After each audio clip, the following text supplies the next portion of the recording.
Top quality और consistent performance के लिए सिर्फ सिल्वर पंप नाम याद रखना।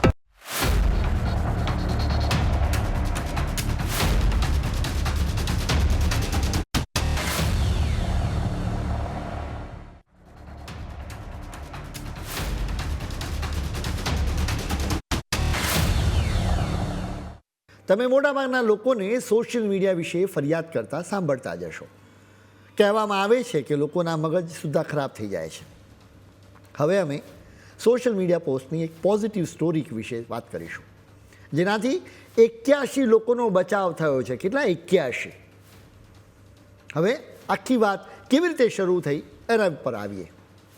આ વાત અબ્દુલ રફીકની છે, જે ઉત્તર પ્રદેશના મિર્ઝાપુરમાં રહેતો હતો. અબ્દુલ અને તેનો એક મિત્ર લખનૌમાં એક કંપનીના લોકોના સંપર્કમાં આવ્યો. લખનૌની આ કંપનીએ આ બંનેને સપનું બતાવ્યું કે અમે તમને વિદેશમાં લઈ જઈશું અને સારી એવી નોકરી અપાવીશું. જો કે ખોટું બોલીને આ લોકોને કંબોડિયા લઈ જવામાં આવ્યા. તમે અબ્દુલ રફીકનો પાસપોર્ટ જોઈ રહ્યા છો. રફીકે જ આ પાસપોર્ટની ઇમેજને એક્સ પર રજૂ કરી હતી. અબ્દુલને કંબોડિયાના બવેટમાં આ જ જગ્યાએ કેદ કરવામાં આવ્યો હતો. આ દ્રશ્યોથી ખ્યાલ આવે છે કે સ્કેમ ફેક્ટરીમાં મોટી સંખ્યામાં લોકોને કેદ રાખવામાં આવ્યા છે. હવે તમને સવાલ થઈ શકે કે કોઈ વ્યક્તિએ શા માટે ખોટું બોલીને અબ્દુલને કંબોડિયામાં કેદ કર્યો હશે. આ આખો મામલો સ્કેમ કમ્પાઉન્ડનો છે, જ્યાં સાયબર ગુલામી કરાવવામાં આવે છે. અબ્દુલ જેવા અનેક ભારતીયોને ફસાવવામાં આવે છે. આ લોકોને વિદેશમાં સારી નોકરીના સપના બતાવવામાં આવે છે. તેમને ફેક જોબ ઓફર કરવામાં આવે છે. આવી ફેક જોબ ઓફરની ઓળખ કરવી મુશ્કેલ છે, કેમ કે આ જોબ ઓફરમાં વેબસાઇટ સહિત કંપનીની ઓફિસનો પણ ઉલ્લેખ કરવામાં આવ્યો હોય છે. વેબસાઇટ જોતાં ફેક કંપની હોવાનો ખ્યાલ જ ન આવે. વળી વેબસાઇટ પર કોન્ટેક્ટ નંબર પણ હોય છે, જે અમેરિકા અને યુરોપના દેશોના નંબર હોય છે. જોબ ઓફર મેળવનારી વ્યક્તિ એ ફોન નંબર પર કોલ કરીને તપાસ કરે તો પણ એને ખ્યાલ ના આવે. આ કોલ્સ ડાયવર્ટ થતા હોય છે અને આખરે મ્યાનમાર, કંબોડિયા કે લાઓસની ફેક્ટરીઓમાંથી જ ઠગબાજો એનો જવાબ આપે છે. એટલે એક વખત વ્યક્તિને જોબ ઓફર વિશે ખાતરી થઈ જાય એ પછી તેની પાસેથી વિઝા પ્રોસેસિંગના નામે થોડાક રૂપિયા પડાવવામાં આવે. જોબ કરવાનું લોકેશન અમેરિકા, યુરોપ કે દુબઈ લખવામાં આવ્યું હોય તો પણ વ્યક્તિને સૌથી પહેલાં થાઈલેન્ડ કે કંબોડિયામાં બોલાવવામાં આવે. એક વખત આ વ્યક્તિ ત્યાં પહોંચે કે તરત જ તેનો ફોન અને પાસપોર્ટ જપ્ત કરી લેવામાં આવે. પીડિત વ્યક્તિઓને એક વિશાળ કેમ્પસમાં લઈ જવાય છે, જેની ચારે બાજુ ઊંચી દિવાલો હોય છે. બહાર હાથમાં બંદૂક લઈને ગાર્ડ્સ ઊભા હોય છે. આ કેમ્પસની અંદર પગ મૂકતા જ ચારે બાજુ ગાર્ડ્સ જોવા મળતા હોય છે. ઉપરાંત ચારે બાજુ સીસીટીવી કેમેરા પણ હોય છે, એટલે વ્યક્તિ આ કેમ્પસમાંથી છટકીને ભાગી ન શકે. આવી ફેક્ટરીઓમાં લોકોને સાયબર ગુલામ બનાવી દેવામાં આવે છે. એક જ ફેક્ટરીમાં એકસાથે 25,000 થી 30,000 લોકો કામ કરતા હોય છે. એકલા થાઈલેન્ડ, કંબોડિયા અને મ્યાનમારમાં જ આવી તો હજારો ફેક્ટરીઓ આવી છે, જ્યાં લોકોને સાયબર ગુલામ બનાવવામાં આવે છે.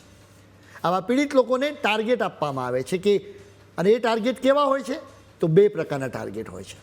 એક તો ડેટા મેળવવાનો, એટલે કે દિવસના 4 થી 5 વ્યક્તિઓને ડેટા મેળવવા માટે ટાર્ગેટ કરવામાં આપવામાં આવતો હોય છે.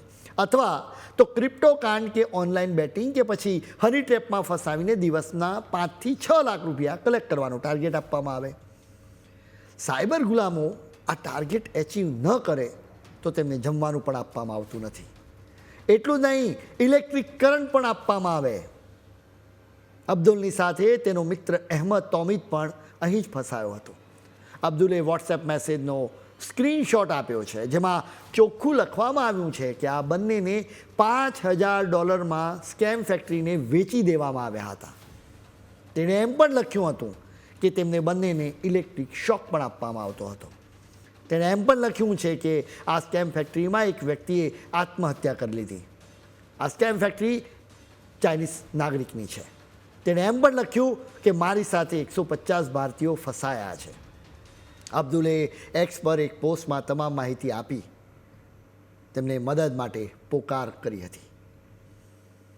કંબોડિયામાં ભારતના દૂતાવાસના ધ્યાનમાં આ પોસ્ટ આવી, જેના પછી તરત જ એના પર પગલાં લેવામાં આવ્યા. નવી દિલ્હીમાં ગૃહ મંત્રાલયના ઇન્ડિયન સાયબર ક્રાઇમ કોઓર્ડિનેશન સેન્ટરે અબ્દુલના વિડીયોના આધારે આ સ્કેમ ફેક્ટરીનું લોકેશન શોધી નાખ્યું, જેના પછી ભારતના રાજદૂતે કંબોડિયાની સરકારને કહ્યું કે અમારા દેશના લોકોને છોડાવો. એટલે મિશન શરૂ કરવામાં આવ્યું. કુલ 2 દિવસમાં 81 લોકોને બચાવવામાં આવ્યા.